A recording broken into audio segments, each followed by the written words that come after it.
Good morning. It's now Friday the 2nd of July and it's just after 7 o'clock in the morning here in the UK and I am vertical. The birds are really chattery, but then they tend to be most times morning, which is lovely.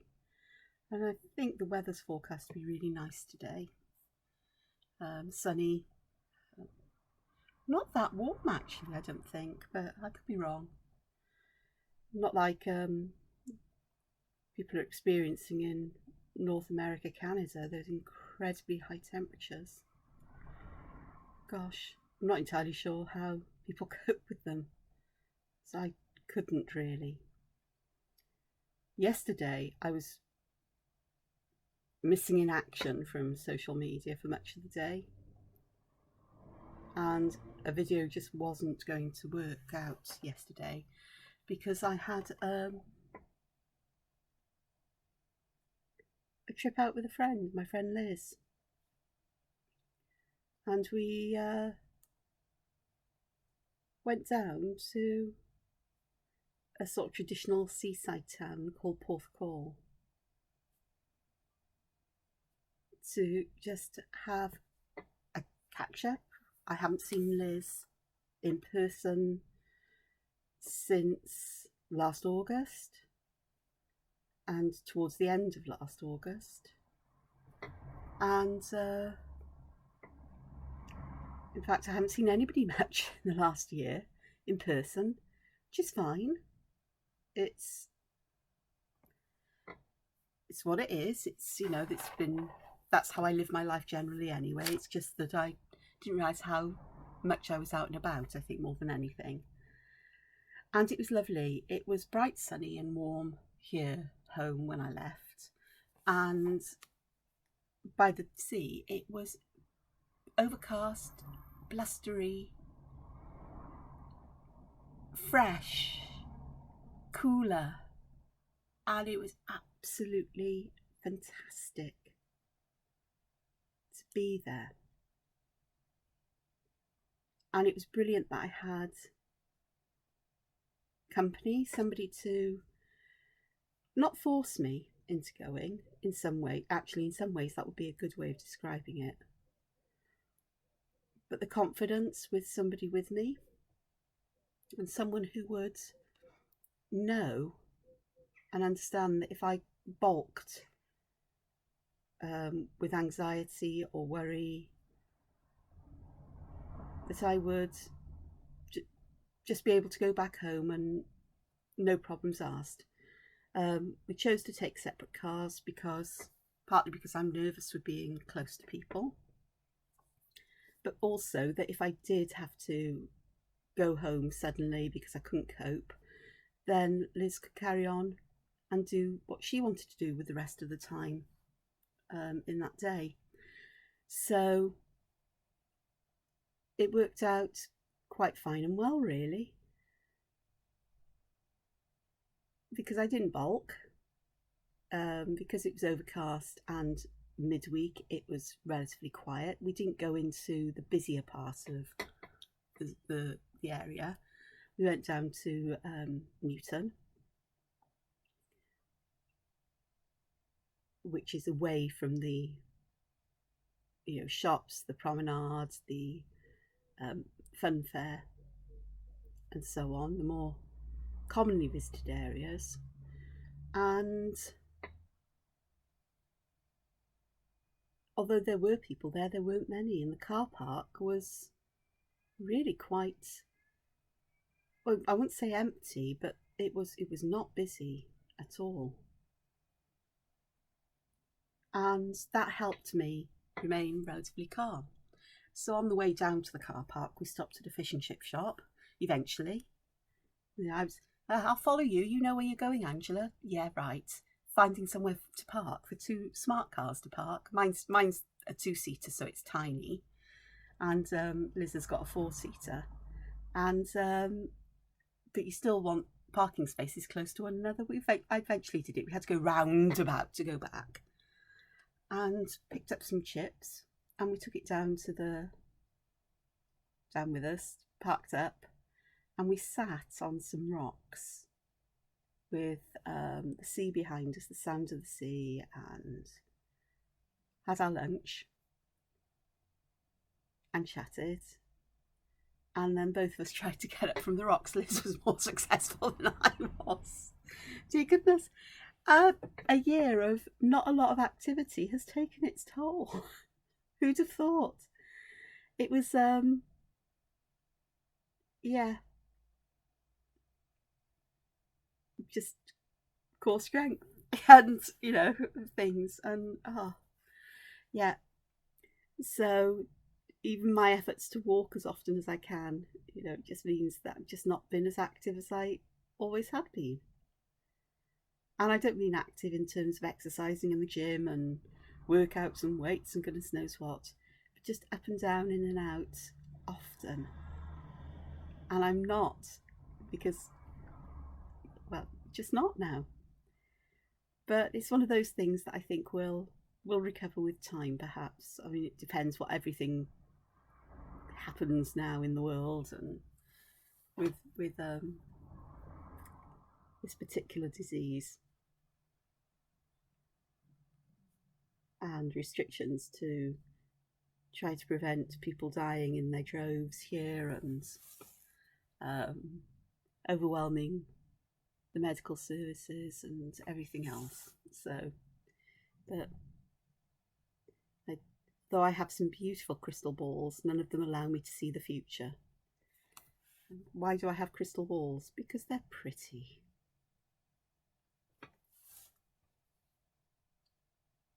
For no other reason. Sometimes that is enough, So, that was really lovely. And then afterwards, we had a walk along the beach. And my watch tells me that we actually did well over 6,000 steps, which is great.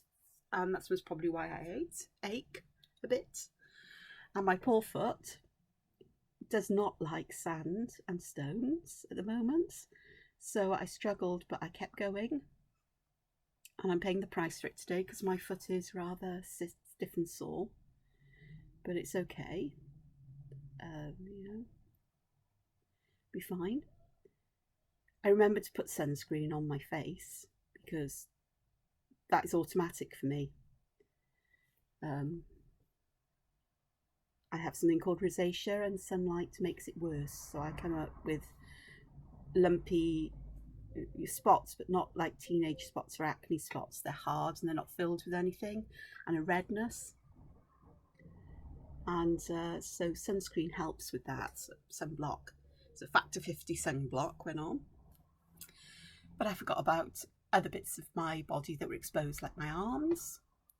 Everything else was, because I wore a very long dress down to my ankles, so everything else was pretty much in shade, but my arms were exposed. They got burnt.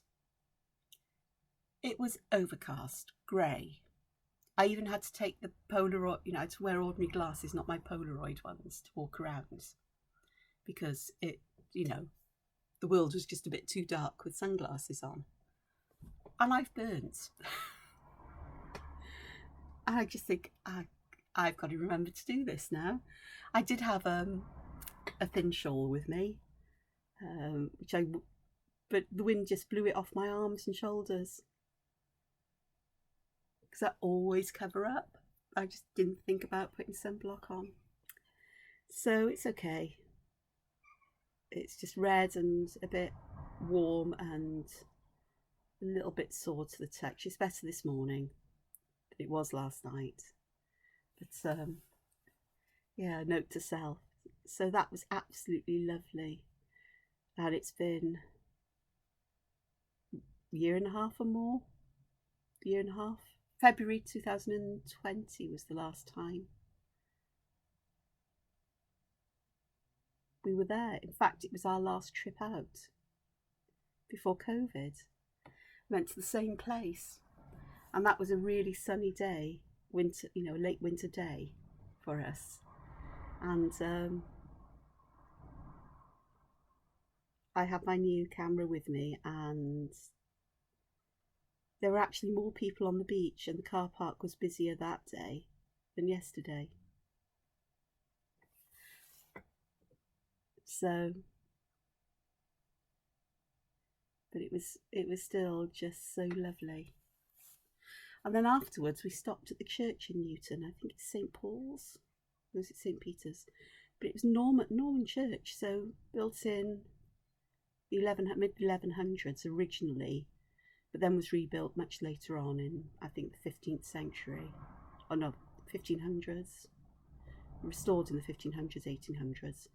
And it's locked, so you can't get in there except when there's services going on, I guess.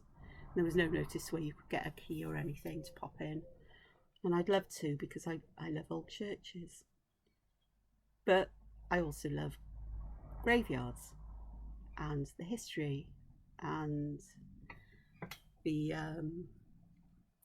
funerary furniture, shall we say, the gravestones and the symbolism and fashions and so on. And there were some really interesting ones there. There were some that had the slab that goes on top of the grave shaped like coffins in places, or had stones put there in the shape of a coffin, and these were really quite old. I think the earliest gravestone I saw there was about 1700. So I don't think these were that old, but they were certainly old. Or was it 1600s? I can't remember now, numbers. But there were so many others that just a different style to what I'm used to seeing in my local cemetery. And that's always a fascination, is how local styles can develop and can be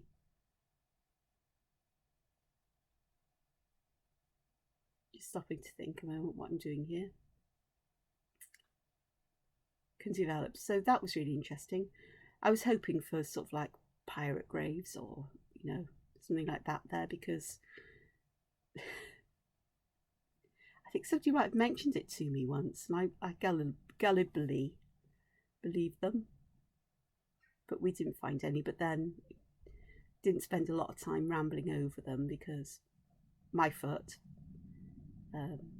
has her own aches and pains, and I've also lost my confidence in being able to do things like step up banks and over things, something that I always could do, maybe not as well, a bit clumsily compared to other people, because I am a clumsy person. But again, that is something that will come with practice again and experience. So yeah, so it was lovely. And then when I came home, instead of going back the route I would usually, the usual route, which is along the M4 and home from there, big motorway, I came off the motorway at Bridgend, and I went up the Ogmore Valley, which I drove into sunshine, and it was beautiful. And I haven't been over there in, again, well over a year. Most probably close to 2 years, actually, coming to think about it. So just being somewhere and seeing different places and things, nothing fancy. I mean, a bag of chips and some curry sauce. It's not an extravagant meal. It's not, we're not talking about Michelin-starred restaurant dining, but gosh, they were gorgeous. They were really lovely. So, and that trip out was very, very much needed by me, and it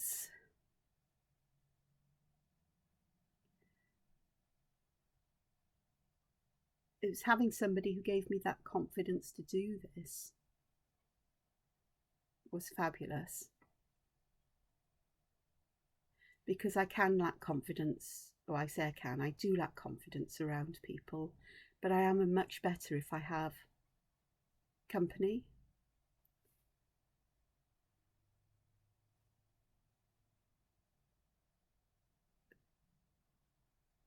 And because the world has changed but not changed, it has been quite difficult for me to know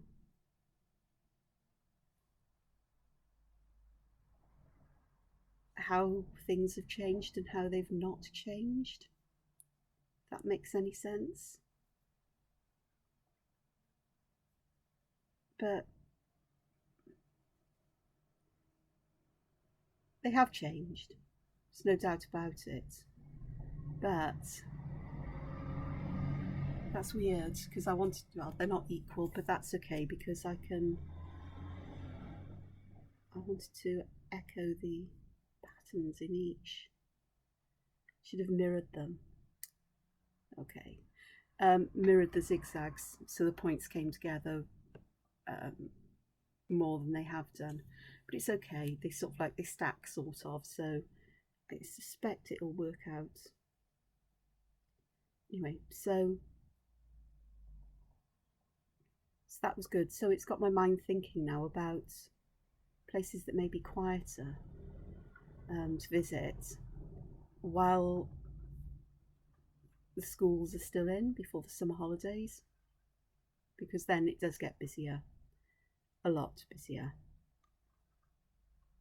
Whether it's going to be as busy as it usually is, I do not know. But just thinking about time and place to visit. I mean, somewhere like Newton, if I can get my backside into gear for early in the morning, and I mean early in the morning, then I could get down for a walk. That reminds me, years ago, I mean, I'm going back 20 years ago, it's more, I tried cycling again. I hadn't cycled since I was a child. I had this lovely bike, but I won't ride on roads. And I know I haven't got the strength or confidence or fitness to tackle things like cycle routes that, you know, go not necessarily through the country, but up and downy routes and so on. So I used to throw my bike, carefully place it either on the back of the car if I had a carrier, but it was easier for me to take the front wheel off and put it in the boot of the car, put the seats down, and put it in the boot of the car and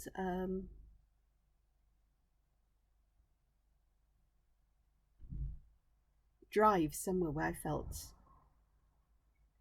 safe to ride my bike. And because I don't like crowds of people and things like that, and it would be at the weekends I'd do this, it would be early in the morning, so I'd leave home by about 6 o'clock. And I'd oddly nearly always end up at Newton in Porthcawl. There's a memory that's just suddenly surfaced. I've forgotten about this. And I'd park up a bit further down from the car park we parked in yesterday. There's a caravan park called Treco Bay, and there's a car park there, a small car park that I used, I think. Perhaps I did park where I was. No, I did park where I was. There we are. And get the bike out, put it together, travel light as far as person things go, so I'd have a little bag with that kind of stuff, my car keys in, and I'd cycle down to the front of Treco Bay very quietly because it was very early in the morning and it'd be summertime, and there's a wide path that goes around the front there, right through the fair, right along the promenade and all the way down to Rest Bay, to a fair distance. And I could cycle along there, not that it was a cycle path, but because it was so quiet, there were very few people around, or so early, very few people around, and the roads were really quiet, so where I had to go onto the road I felt okay. And I had to ride all the way down to Rest Bay, nearly and back. And that was lovely to do in the morning. And my self-consciousness at being an overweight person on a bike just evaporated. And I can remember the joy of riding and the smile on my face, even as I'm talking about it now, and how absolutely lovely it was to do. And yeah, I even took this bike to the English side of the old Severn Bridge, where there's a motorway service station. And because I had fear of the old Severn Bridge, I used to have nightmares about being stranded on it and having to walk across it. You know, breaking down on the why, I've got no idea, but I used to. So I thought, right, I need to walk across this because it is safe to do. Logically, I know it's safe. So I took my bike so I could ride part of the way as well, because there is a cycle route across. You know, you can. It's wide enough for cyclists and pedestrians. So that's exactly what I did. And I walked part of the way, and I got over the fear of the Severn Bridge. And even it helped me to conquer my fear of heights at the time. That's a different story though, because that did return in a different instance. But so the day I did this, I was coming back from. So I went about halfway across. I didn't go the whole way across, but I turned round and came back because I'd done what I wanted to do. And this bike was one of these mountain bikes, so it had a gazillion gears and 2 different gear, goodness knows what. And one of the gear things had stuck in a low gear. So I'd be you know, my legs would be going 19 to the dozen and I'd be crawling along. So I wanted to see what the problem was and if I could fix it easily. I hadn't put any the little tool bag on the back of the car, that, you know, repair kit that on the back of the car, on the back of the bike that I would usually put there. I think I may have forgotten it and left it at home. But anywho, so I propped the saddle up against my stomach and I bent over to have a look.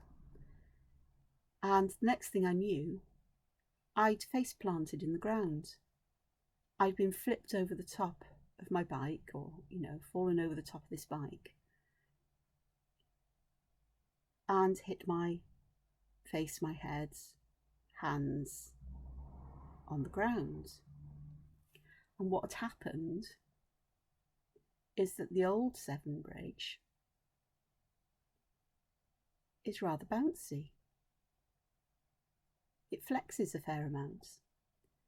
And you feel it going up and down as heavy lorries go along the way.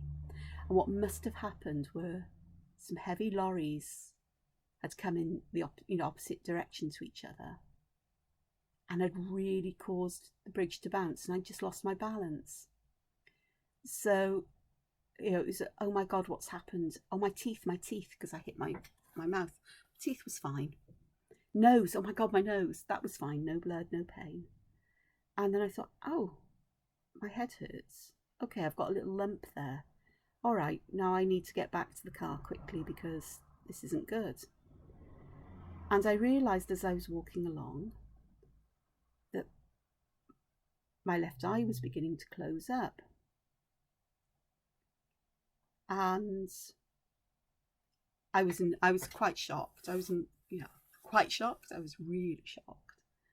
And so I rang a friend in panic and they said, "We'll come and get you." I said, no, I'll be all right. I just needed to speak to somebody. So, you know, I'm here all alone. I used to have a lot more confidence back then than I do now. I know the reason for this. And, or reasons, there's a couple of them. But, so I managed to get back to the car, and I was then able to see that I was developing swelling around my eye, and it was beginning to go red, and the eyelids were beginning to swell, and I thought, oh my gosh. So I thought, right, I'm just going to get home as quickly as I can and safely as I can and take it from there. And I discovered that there was a spot on my forehead that was really hurting as well. And I was really tired. I just wanted to sleep. And of course, I couldn't do that because I had to drive. So a friend of mine kept phoning me, or me, them, back and forth on my journey home to check that I was okay and to make sure everything was all right. Got home, biking and everything. And sat down with a cup of tea and whatever. And my eye gradually swelled shut until I really couldn't see. And, you know, it dawned on me that I may need to go to A&E and have this checked out because. So I got in my car, managed, kept my eye open. It was a strain to keep it open so I could see. And got to A&E, and I've never been rushed through to x-rays as quickly as I was that evening. So they x-rayed me, and there was no damage to my noggin. They didn't think I was concussed or anything, but they did ask me to take a lot of care and to make sure that if I could stay with somebody, to stay with somebody. I couldn't do that, but that somebody would check up on me throughout the night, which I did, sort of. I think I got somebody to contact me in the morning to check I'd woken up. But it was the first time I'd ended up in hospital having a head x-ray. And not the last, because I managed to throw myself into a shop door once. I tripped up the pavement and ended up hitting my head on the door handle and splitting an eyelid. The other eye, though, split my eyelid, and was wondering why I was seeing red, literally seeing red, because the blood was going over my eye and filtering through. And the people in the shop were shocked, to say the least. A clumsy me, and it was nobody's fault. It was just me not looking where I put my foot, just like last weekend. I just didn't look where I was putting my feet, and badunk, off I went. From not looking where I'm putting my feet, I could trip over thin air. It doesn't need to be anything wrong with the ground surface or anything. So the next morning, this eye of mine was still pretty swollen. Not as badly as it was the night before, and it was open, but I'd started developing a black eye, and this black eye was a corker, because it turns out that I'd damaged a tiny blood vessel under the skin in my forehead, and the blood was draining with gravity down my face between the skin layers, and I had a black eye that went all the way around my eye and all halfway down my cheek, and it was perfect. It was like, a panda oval almost, and it was beginning to go black. Well, by Monday morning, because this was the Saturday, Monday morning, it was I had to go to work, and I felt fine. No pain, no headache. My vision was fine. My eyelids weren't swollen shut anymore, but I had this amazing black eye, and so I thought nothing of it. I thought, no problem.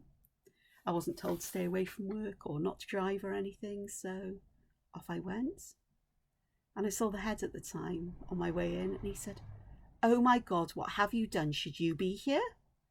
And I said, "I fell over on the old Severn Bridge and hit my face, hit my forehead, and I've got a black eye. I went to A&E because the swelling was really bad on Saturday, and they gave me a head x-ray and said that my head's fine. I've got no pain or anything." And he said, "As long as you're sure." So I said, "Absolutely." And I didn't expect all the reaction from various people, especially the pupils, students. And my form, because we'd all have, most teachers had what we called a registration form. So it was a class of students who would come to us in the mornings to be registered, the register taken, so we can mark them present, absent, or whatever. And there were other things that used to do in form time sometimes. It varied from year to year or fashion to fashion what was going on. And so I went there, and one of my form students, he said, "Miss, were you in a fight at the weekend?" I said, "No." He said, "It looks like you've been fighting." "Yeah, but you don't get black eyes just from fighting." And I said, "No, what happened was I was riding my bike over the old Severn Bridge. Gears had stuck. I stopped to see if I could free them. Something had gone wrong. And while I was bent over my bike, heavy lorries went over. The bridge is bouncy. It bounced. I fell over and hit my face, hit my forehead, and I've got a black eye. I had my head x-rayed, everything's fine." "No, miss, you were fighting. You're not telling me the truth." "No, I'm telling you the truth." "No, miss, you only get a black eye like that from a fight." "No, you can get black eyes from many other things. I'm clumsy. I hit my head. I fell over on the old Severn Bridge, essentially, and I hit my head." "No, miss." So I said, "Okay, I'll tell you the truth. And this is a case of the truth as opposed to what the truth really is. So a bit of a fabrication." I said, "Yeah, okay, yeah, of course it was a fight. You were clubbing, weren't you?" I said, "Me? I don't go clubbing." "Oh, I bet you did, miss. I bet you were out clubbing in Cardiff." "Okay, you found me out. Yeah, of course I went clubbing in Cardiff." "Well, who hit you, miss? Was it a man or a woman?" I said, "It was a man." "A man hit you?" I said, "Yeah." I said, "What was he like then?" I said, "Oh, he was about 6'5", 6'6". And he said, "It wasn't deliberate though, wasn't it?" I said, "No, I was just stood in the way," because I said I just didn't see him there, and he was swinging for somebody else and hit me instead by accident. And he said, "He hit you?" I said, "Yeah, it was accident because I didn't see what was going on, and I didn't get out the way, did I?" And he said, "So what did you do?" I said, "Well, I hit him." "You hit him?" "Yes, I hit him. But I didn't mean to hit him. I pushed out because, it was automatic. It was, sort of like trying to stop somebody because I didn't know what was going on. And I managed to hit him." "Well, what happened, miss?" I said, "He fell to the ground." "He fell to the ground?" I said, "Yeah, apparently I knocked him out." "What did you hit him with?" "My handbag." "What, that thing you carry?" "Yeah. That thing you carry's heavy." I said, "Yeah, I know. It's always full of stuff." And he said, "You knocked him out. What happened? Did the police arrest you?" I said, "Well, no, because there was a policeman there. He saw what happened, that this bloke hit me, and the fact that I swung my bag, I didn't mean to hit him out. The bloke didn't want to press charges when he came round, and the police said, okay then, not a problem. We can see it was self-defence and off you go." But I said, he hit me in my eye, and this is what happened. And he said, "Really?" I said, "No, I fell over on the old..." "No, miss, you were in a fight." So I told this student of mine the truth. I really, really did. And I did for everybody, all the way through the next few days until all the students in the school had seen me in my eye. And I told them the truth, but none of them wanted to hear the truth. They wanted to hear that something really wild and exciting had happened, not that Mrs. Clumsy and Miss had fallen over, which was the truth. And so I made up all kinds of stories that I'd been attacked by a group of ninjas while I was, out walking somewhere. I'd been involved in a Viking reenactment that weekend and I got hit on the head with an axe. Or medieval reenactment and somebody had shot an arrow into my head. All kinds of things. And nobody wanted the truth. The actual truth, the boring, mundane fact that I'd just fallen over. Because to have a black eye like that, something weird must have happened. And it was it was a good couple of years later, and it was when this class were leaving school, the end of their 5th year at school, year 11, when they were the year they all turned 16. And that first student came up to me and he said, "Miss, you lied to me." And I looked at him because I'd forgotten all about this. I said, "I've never lied about anything." And he said, "You did." I said, "When have I ever lied?" And he said, "When you told me about that black eye that you'd been in a fight, you weren't in a fight." I said, "No, you told me I'd been in a fight. I told you the truth. I just told you a story that you wanted to hear." And he said, "I told you I fell over. Remember? I fell over on the old Severn Bridge, but you didn't want to believe that. You thought that the only way I could have had a black eye like that was if I'd been in a fight." So I said, "Okay, if that's what you want to believe, I'll make a story up." And he said, "That's right, miss, you didn't lie, but I just didn't want to believe that you had been, that I just didn't want to believe that something so ordinary as falling over could have happened." I said, "No." So I said, "Scientists, I can embellish things a bit, because it was an embellishment. Well, it wasn't an embellishment, but it was a story." And he remembered that I had, which is a good thing. And everybody else said, "Oh, she told you the truth. You just didn't want to believe her," because they remembered this. And he said, "Miss,"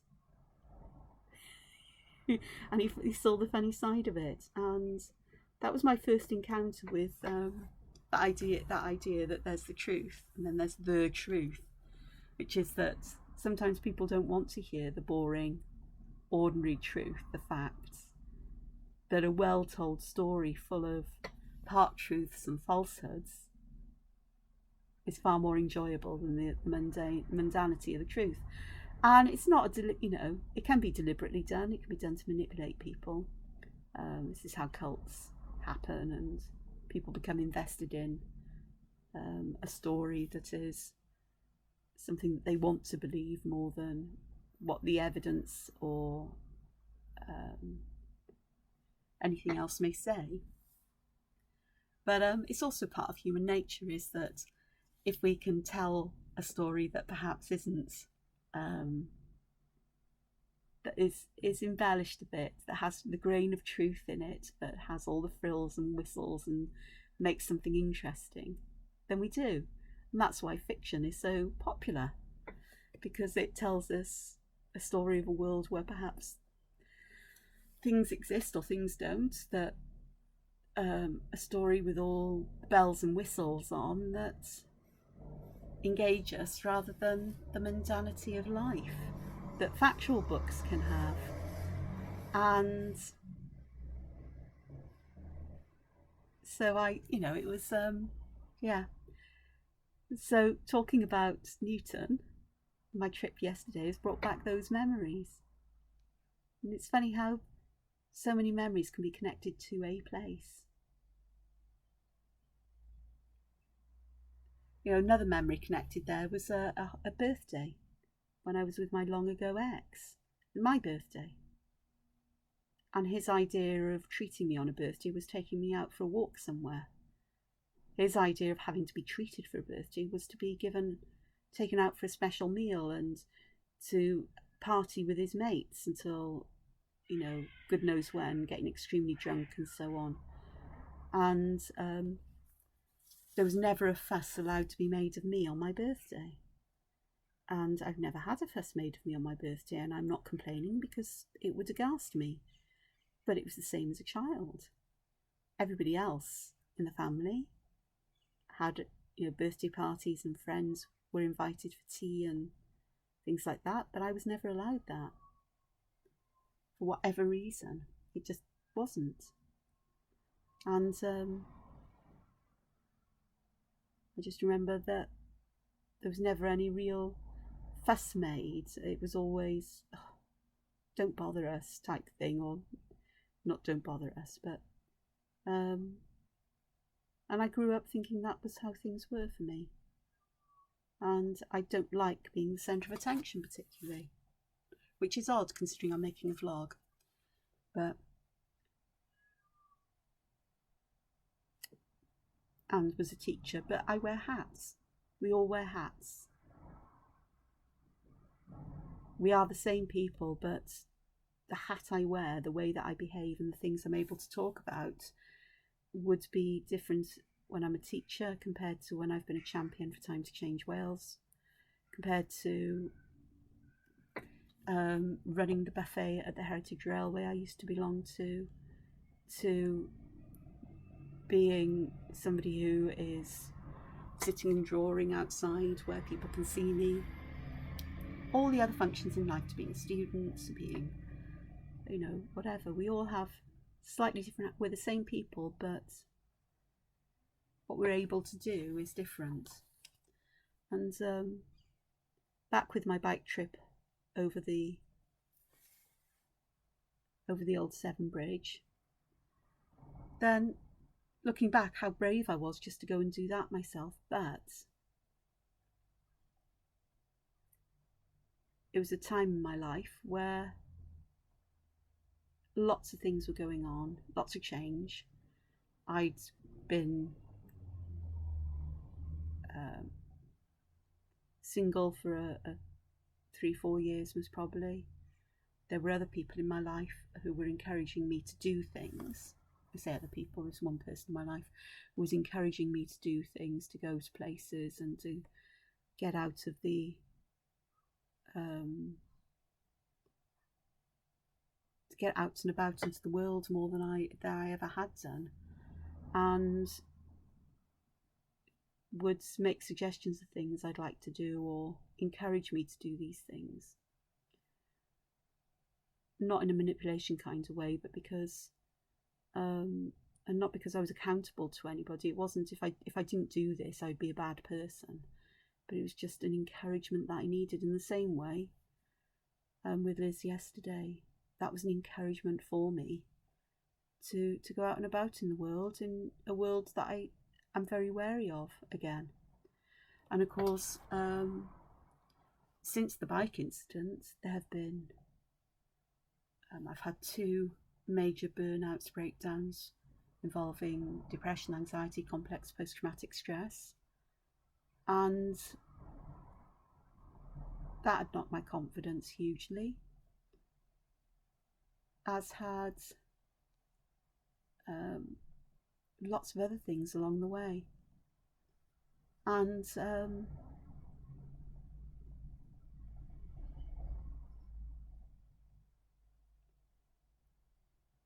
then COVID,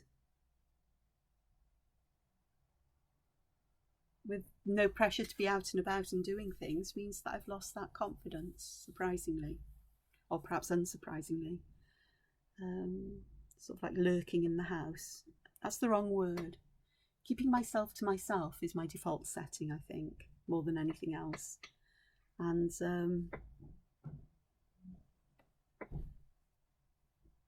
it's small steps to recover some of the confidence I'd gained through hard work in EMDR therapy over several years, and to be able to get back to where I was then. And I can do, and I will do it in small steps, because that's how it all worked with in therapy. It took me a long time to even venture into an unfamiliar coffee shop in the town I used to go to for therapy. And then when my therapist moved to a different town, it took me a while, but not as long as it did in the other one, to go somewhere for a drink or to eat, or to buy lunch or tea on my way, depending on what time of day I was there. Because when I was teaching, it used to be early Friday evening appointments or late Friday afternoon, so I'd dash straight away at the end of a Friday, before buses, before anybody. Right on the bell, I was allowed to leave instead of waiting the 10 minutes I was supposed to, so that I could get out and get to my appointment, because fair play, they recognised that it was necessary to me to keep me teaching and to keep me emotionally, mentally healthy and well, and to heal from everything that had happened. And sometimes I'd go then, even though my appointment perhaps was an hour later. So I'd want to find somewhere to have something to drink and just sit and chill before therapy. So it, didn't spend part of the therapy session calming me down after a day's teaching, because that used to be a bit of a problem at times as well. But it took me ages. And when a Starbucks opened on the route in, oh my gosh, how long did it take me? It took me a year or more to venture into a Starbucks, for goodness sakes. Starbucks are Starbucks, the same the world over, but this one was different. And then another one opened just off the M4 on the way into Bridgend, which is where I used to go. And it took me forever to pluck up the courage to go in there. It's a Starbucks, for goodness sakes.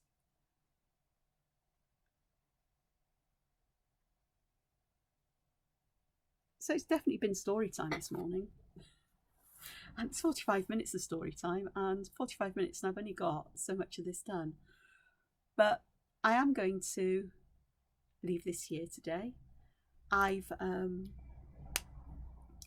need to sort myself out because I really need to get on with Whimsical Cats. I've had nearly a week of not a lot of activity with it through fall last weekend, which threw me. I've had bouts of post-viral syndrome or long COVID, or whatever it is, where I've been extremely tired and fatigued after the fall. That might just have been stress come down, because it does jolt me, it does stress me in a different way when something like that happens. And I need to focus. So this is a very strange drawing. I haven't had any idea what I've been drawing because I've been talking constantly. So I hope you've enjoyed watching this, and if you've enjoyed the ramble, let me know. It's been kind of a story time, I suppose. Not something I expected to be doing whilst drawing, but we do. If you enjoyed the video, consider giving a thumbs up. If you've made it through to here, well done. And please take care of yourselves, and I'll speak to you again. Take care now. Bye-bye.